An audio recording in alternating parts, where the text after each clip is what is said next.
one other thing I want to do, will you stand up and listen? If you're not following Melissa, it's Honeybee. H-O, like the number O, 0. She's taking great notes, by the way. The letter B. If you're not following this young lady, you're missing out on one of the funnest people to follow in the world. And she takes great notes, by the way. She takes notes. She's an artist. And she didn't pay me to give her funny this artist spotlight, but her website is great.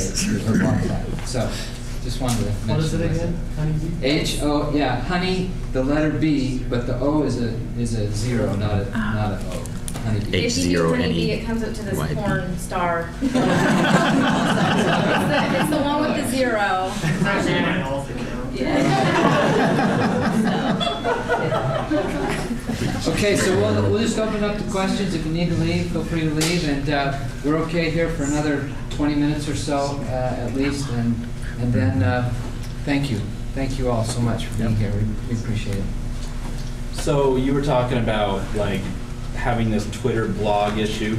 Do any of you think that you're going to not blog eventually, and that Twitter will like take over this communication method? It's obviously changed. Has it changed how you blog? Personally, I'll start. Personally, I don't think so.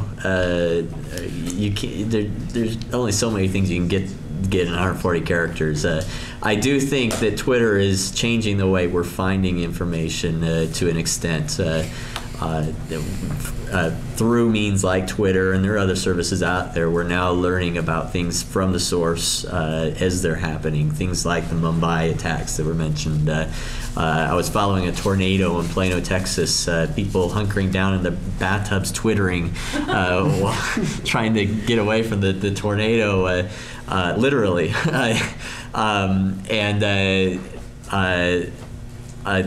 No longer the way we're getting news is changing, and I think that's being affected. But there's still a need to get it out in more than 140 characters. There are things that we need to explain. The same reason we're having this meeting here is because we can't get it out in 140 characters. Not without you going in head first, which is one way to learn. But yeah. Yeah, I would second that as well. You can't get it all in 140 characters. Twitter's a great way to promote your blog posts as you write them.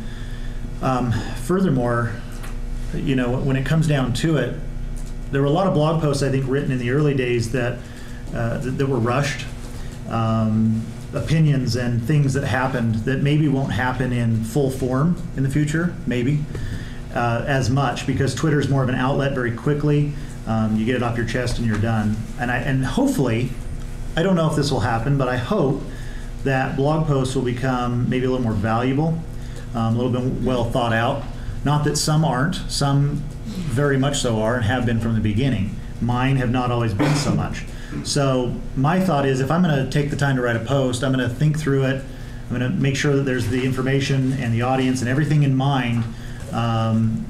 Janet will probably hate to hear this, but I mean, I sometimes blogging is just getting stuff out as quickly as possible rather than considering the audience and considering the media and including all of the pieces to teach or lead that audience.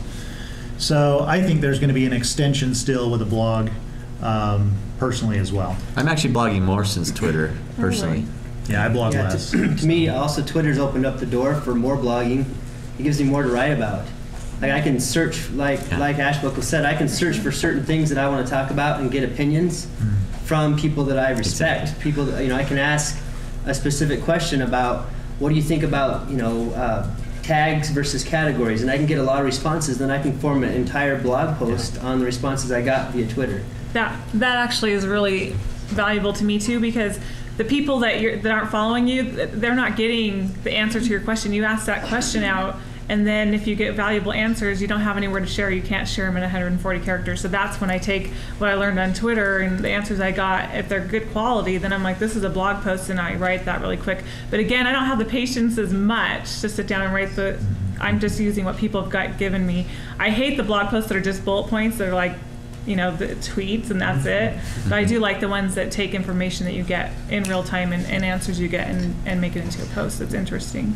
I have one other thing. I do surveys on Twitter, like asking questions, and I'm keeping the responses and turning them into blog posts. You should use social too for that, by the way. I should. It's a plug, yeah. Yeah, I mean, it's fun to when a new person follows you, I ask them, how'd you follow me? Why'd you follow me? Try to get as much information as I can from them and say, you'll be on a blog post eventually, so give me something good. People have less patience. Their sites are competing for their time more than ever.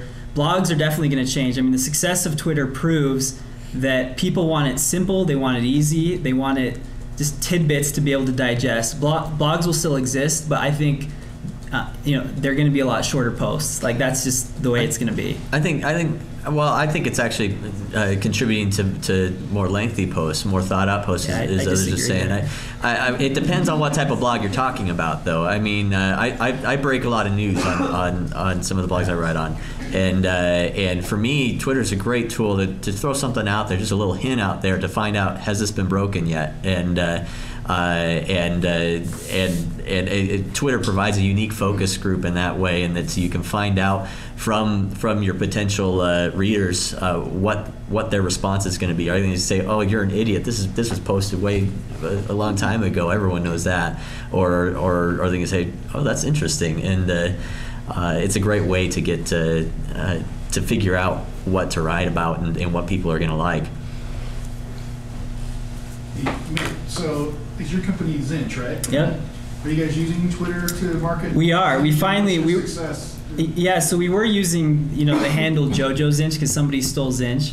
The squatters hate squatters. Anyway, so we finally got it actually a couple days ago. And so we were using JoJo Zinch to a certain extent, but while we had it, we didn't feel like it was most valuable. So we just had all of our, management team get on Twitter, and, we were evangelists, so we weren't, we were representatives of Zinch, but we weren't using the handle Zinch. So now we're going to start using more the handle @Zinch to deal with customers' concerns, reach out to students, etc. And you think that'll be better than having 10 different people in your company? Well, we're still going to do that. Like, we're going to do both. I mean, we're definitely going to do both. It's just one example. So Boxy, some of you might have heard of it, is a new kind of social media center, and they're doing a great example of this. You have to get private invites. So I said, @Boxy, give me a private invite. Got one. Downloaded it. I went to the site, was going to download everything, and it was only for Mac. Well, I'm a Windows person, so I couldn't get it. I was like, dude, @Boxy, why don't you make a Mac or a Windows version? He said it's coming out in a couple weeks. He's going to hook me up with the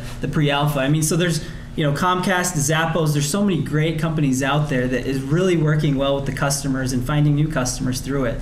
So I mean, it can definitely happen. So I have a question. What do you? I don't know if the correct term is like Twitterati, but there are people that are so passionate about something supposed to happen a certain way.